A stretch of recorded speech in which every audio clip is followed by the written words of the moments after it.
If they really loved you, you wouldn't have to beg for attention. There's something deeply exhausting about constantly trying to prove your worth to someone who claims they care about you. Love was never designed to be chased like this. Love is not supposed to leave you drained, confused, and always reaching. When love is real, it meets you halfway. It doesn't hide when it's time to show up. You see, many people are not in love.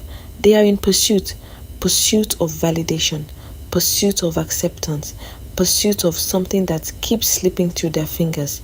And the painful truth is this: when you have to beg for attention, you are not being loved, you are being tolerated. If they really loved you, you wouldn't feel like an option.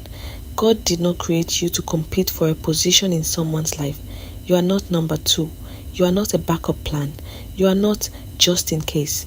Real love chooses you clearly, boldly, and consistently. When someone truly values you, they don't leave you guessing. They don't keep you in a cycle of uncertainty. They don't treat you like something they can pick up and drop whenever it's convenient. And yet, many people stay in situations where they are constantly being reminded, subtly or directly, that they are not a priority. That kind of environment slowly erodes your confidence. It makes you question your worth. It makes you shrink. But hear this clearly: you are not an option in the eyes of God. You are chosen. You are loved. You are valuable. If they really loved you, you wouldn't question where you stand. Confusion is not a fruit of love. Silence is not clarity. Mixed signals are not affection. When love is genuine, it brings understanding. It brings direction. It brings peace. You don't have to decode every message. You don't have to analyze every action. You don't have to stay up at night wondering, do they really care? Because real love answers that question without you even asking. Some of you have become experts at reading between the lines because the lines themselves are empty. You've learned to interpret silence, to excuse inconsistency, to justify distance, but love doesn't require that kind of mental struggle. Love speaks, love shows, love stays. Real love brings security, not anxiety. Let that sink in. If your heart is constantly restless, if your mind is always overthinking, if your spirit feels unsettled, that is not the environment where love is thriving. God's kind of love brings peace. It settles your heart. It reassures your soul. It doesn't make you feel like you're walking on eggshells. It doesn't keep you in a state of emotional instability. Anxiety often shows up when something is out of alignment, when what you are holding on to is not what God intended for you to carry. And sometimes the anxiety you feel is not because you're too emotional. It's because deep down you know something isn't right. Stop forcing what God is trying to remove.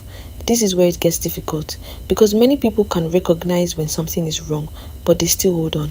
They keep trying, they keep pushing, they keep convincing themselves that if they just do a little more, give a little more, wait a little longer, things will change. But not everything is meant to be fixed. Some things are meant to be released. God sees what you cannot see. He knows what lies ahead. And sometimes what feels like loss is actually protection. You are trying to hold on to something that heaven has already marked for removal. And every time you resist it, you delay your own healing. Every time you force it, you deepen your own pain. Let it go. Not because it doesn't matter, but because you matter more. There are people in your life who are assignments, and there are people who are attachments. Assignments have a purpose and a season. Attachments often come with confusion and emotional dependency. You need the wisdom to know the difference, because if you keep holding on to the wrong people, you will miss the right ones. If you keep entertaining what drains you, you will not recognize what is meant to build you. God is not trying to take something good away from you. He is trying to make room for something better. But you cannot receive what is better if your hands are still full of what is breaking you. So today, make a decision. Stop begging for what should be given freely. Stop settling for what diminishes you. Stop questioning your worth because of someone else's inconsistency. You deserve clarity. You deserve peace.